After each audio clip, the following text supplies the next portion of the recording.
Hello people, in this video I'm going to be explaining how to make a mob switch and also explaining how they work so that you can make one for yourself and do it correctly so that you don't mess up and everything will actually work as it should.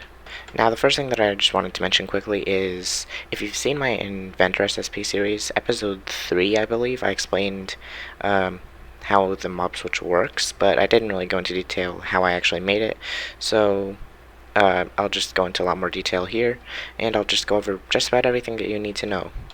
So, what is a mob switch? A mob switch is pretty much just a contraption which loads entities, usually hostile mobs, to prevent other hostile mobs spawning. Using Carpet Mod, I can see the hostile mob count in the top. There you can see 2 out of 70.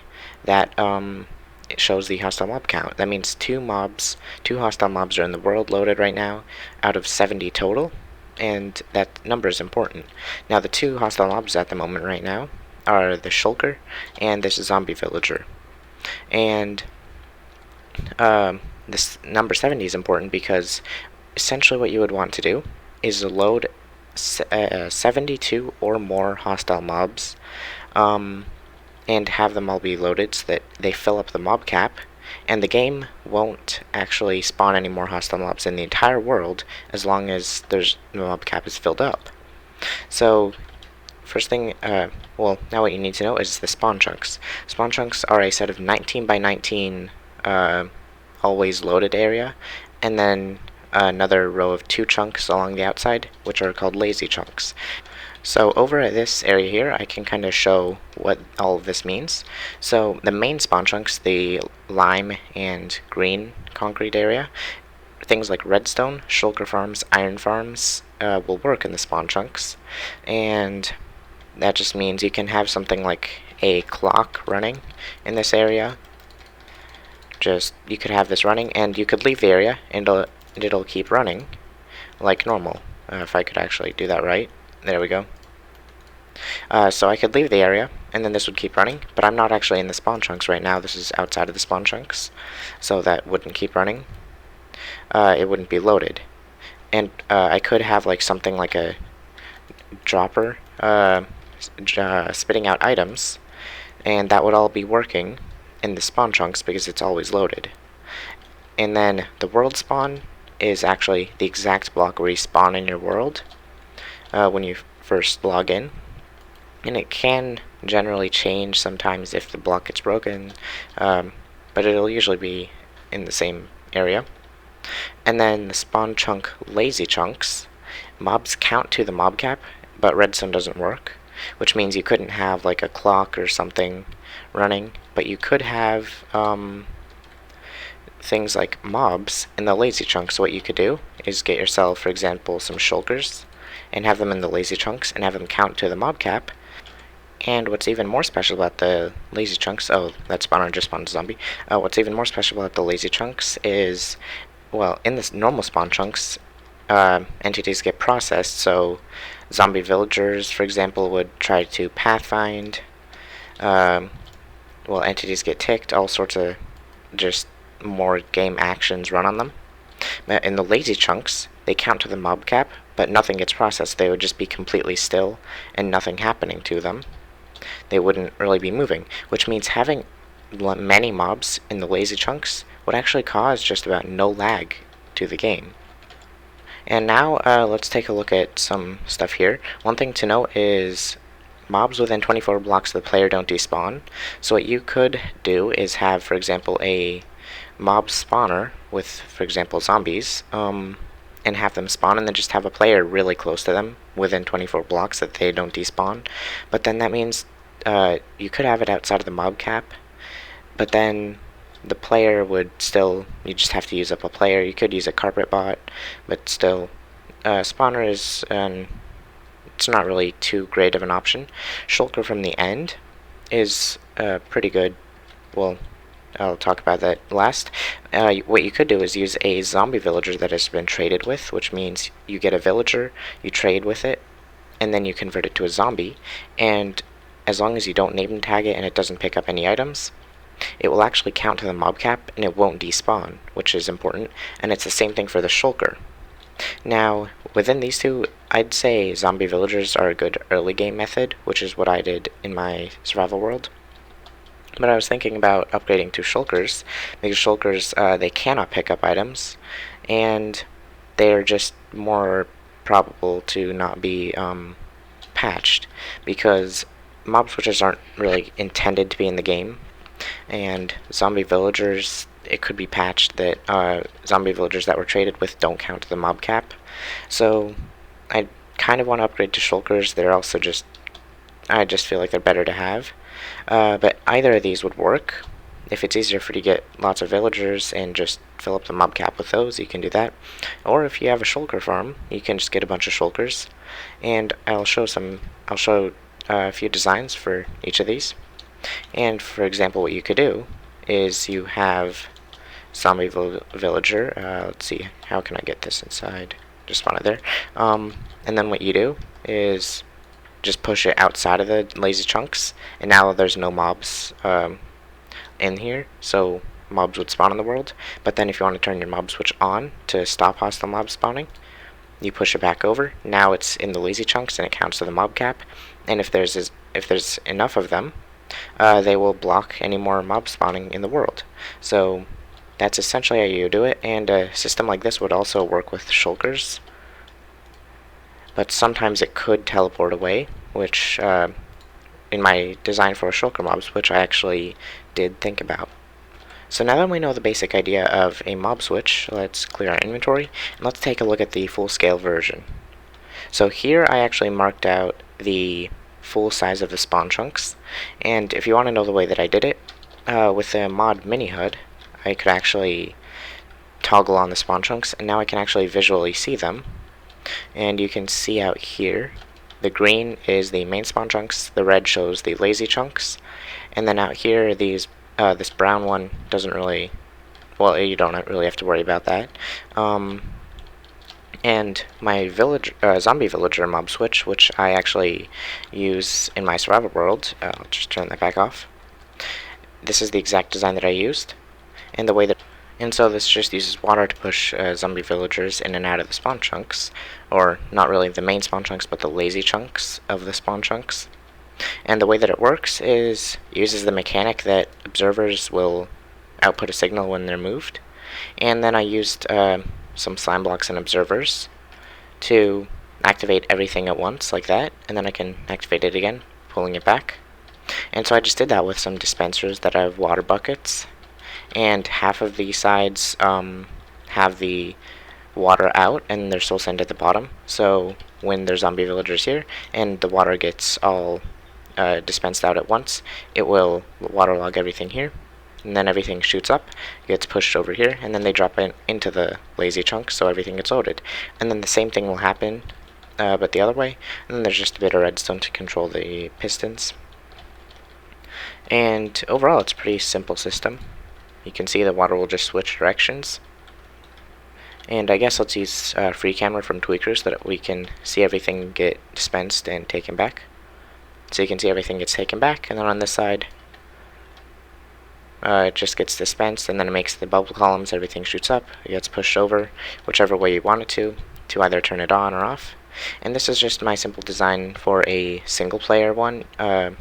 If you have 24 zombie villagers, so you don't have entity gramming, you can have 4 of these cells, which is in total 96.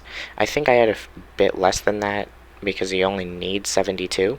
And even though the mob cap is 70, the game will actually still sometimes spawn mobs when it's exactly 70 or 71. So I just suggest getting 72, which is what I did. And you have to be careful that your zombie villagers don't pick up items, because some of mine did, and, well, yeah, I had to just get a few more that didn't pick up items. But anyways, this is my design for the zombie villager version. And if you wanted to expand it, you just take this module and just add more of it, and yeah, it's pretty simple. Alright, so now I'm in my testing world where I built up 2 designs for a Shulker Mob Switch. And I guess let's go over the small version first. This is just meant for single player. There's 17 slots in each slice. There's 17 there, 17, 17, 17, 17. In total, it's there's, what is that, 5 layers.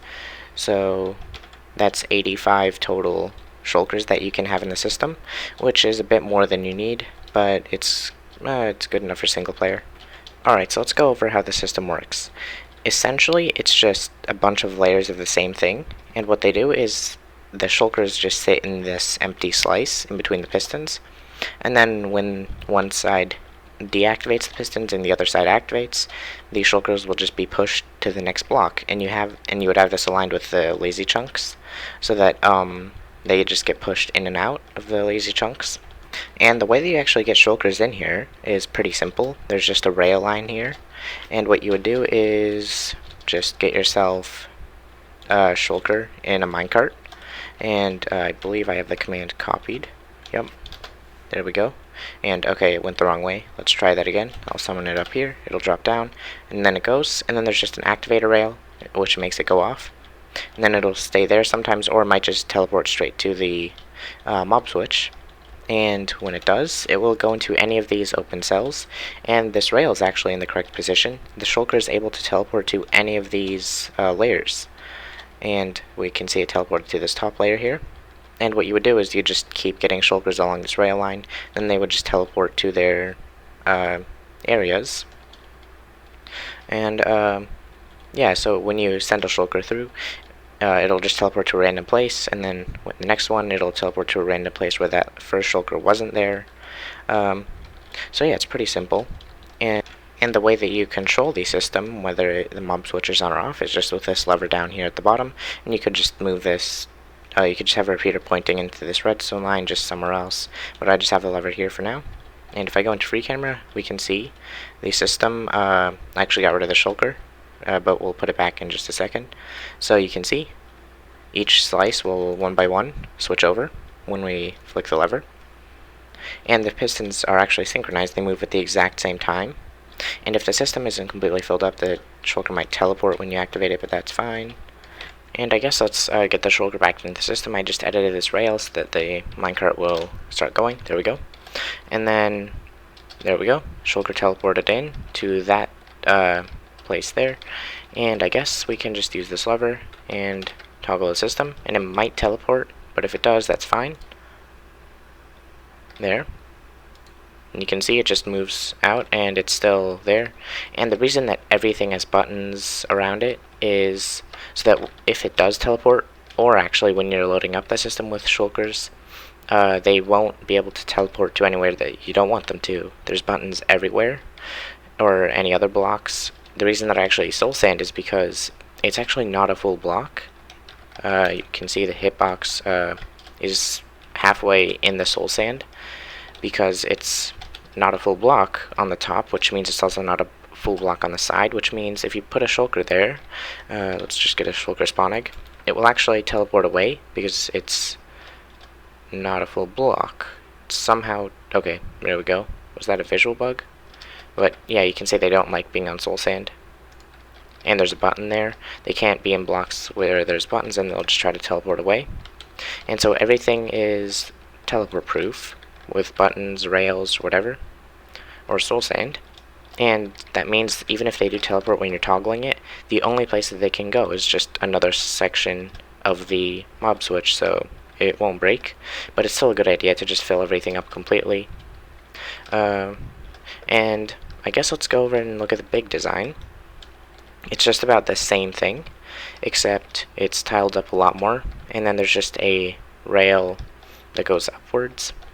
And the way that it works is it's pretty manual. You have a shulker and a minecart again.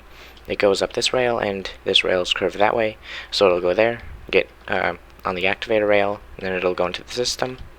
And then once everything here is filled up, you can just manually get a lever and activate that to turn it the other way so that it'll keep going up, and then up to this rail, which is at the right height so that it'll start filling up the next area, and it won't interfere with trying to teleport to the previous layers. And then of course the same thing here. Once that's all done, you can just turn it, and it's a pretty simple system. And same thing as over there, just a lot higher. This one has about 500 different areas for shulkers, and that's a lot more than you would need for single player, but if you're on a multiplayer server, this could be what you need. And I guess you could also like half it or cut it in half and put it next to itself, so you have like two modules next to each other so that it's not so tall if you want to. But this system works, and it's just the same thing, so I guess we can look at it again. There's a bunch of shulkers already in the system. You can see they all just move over one by one, and all the pistons retract and extend, whichever is necessary for that side. And yeah, the system works, and then once you're done filling up everything with shulkers, you can just of course get rid of all these rails and then just have the system on its own. But for the single player option, you only need one rail. You don't need that whole elevator. I guess you can just put this back to how it was, and then you just have this from your shulker farm or whatever, and you could have that rail coming from your shulker farm, or however you want to do it. But yeah, it's a pretty simple system, and there's just one thing to go over. If you're playing on one more thing to go over. If you're playing on a multiplayer server, you want to know what the mob cap is. It's kind of more complicated to figure it out. It varies. So for every player, you're going to want to add another 70 mobs. So for one player, you only need 72. For another player, you would want about 142, which is 70 more. And the way that mob caps actually work is with chunks. If you have two players in the same chunk, let's summon Alex in, for example. They have a Steve skin, which it doesn't make sense, but okay. You can see the mob cap is still 70 because we're in the same chunk. But if I moved one chunk over, mob cap would move up to 74. And same thing for each chunk that I move away. And then it will max out at 140 if I fly far enough away. We can see it's at 140, and no matter how many more chunks I go, it'll stay at 140. So if you and your friend or whoever are going to always be in the same chunk, then you would only need 72 mobs, but how many times are you going to be in the same chunk all the time? So I would just recommend adding another 70 for each player that's going to be on the server. Anyways, that's my design for the Shulker version, and I guess I'll put a Lightmatic download in the description for all these versions of the mob switches, the zombie villager, this Shulker version, and this one, so you can get those if you want. So I think that's about everything that you need to know to make a mob switch in your own world. And if there's anything important that I missed, let me know in the comment, and if it's super important, I will put it into a pinned comment at the so that it's at the top of the comment section. I think I got everything important though. That's about everything that you needed to know, and I really would just suggest using mini-HUD to see the spawn chunks like this. And because of how the spawn chunks are always loaded, it also could be a decent idea to make a perimeter. So basically just remove all the blocks in the spawn chunks for less lag because of how it's always loaded. But that's not too important. Anyways, I think that's about everything. Remember to like the videos, the more people can see it, I guess. And if you like this content, be sure to subscribe, I guess. And well, I guess check out my other videos if you want to. I guess with that, have a good day, everyone, and goodbye.